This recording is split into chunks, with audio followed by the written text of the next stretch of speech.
এ টাকা নেওয়ার সময় মনে থাকে, আবার দেওয়ার সময় মনে থাকে না রে। ঠিক বন্ধু, টাকা নেওয়ার সময় ক্ষমে থাকে, দিবের সময় ক্ষমে থাকে না। এ কালকে যদি টাকা না পাই তোর খবর আছে। আর দুঃখ চল আমারে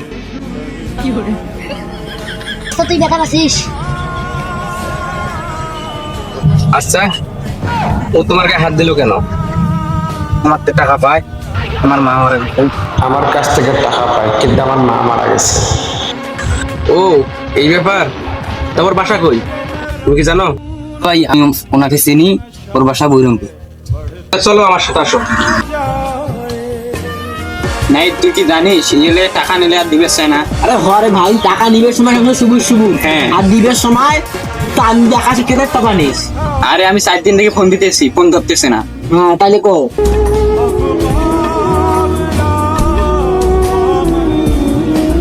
টাকা নিয়ে আসছো? হ্যাঁ টাকা নিয়ে আসছি। এই আজকে থেকে তোকে আমি কোনো টাকা পাইতেছি না, হিসাব বরাবর একদম ক্লিয়ার। এ নাইট চল।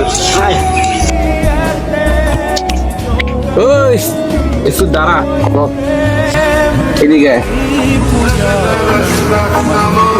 কি হলো, ডাকলেন কেন?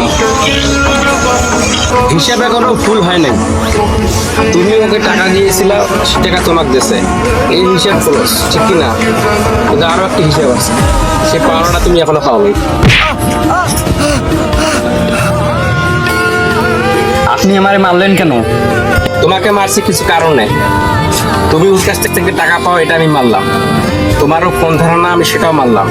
কিন্তু তুমি কি একবার জানতে চাইছো যে ও কেন তোমাকে টাকা দেয় নাই?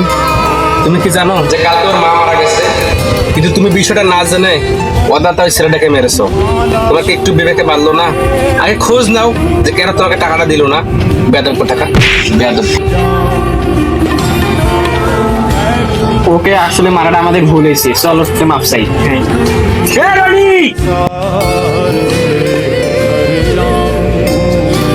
এই পেছনে ডাকলা কেন? ভাই আমার আসলে ভুল হয়েছে, তোমাকে মাফ করে দিও।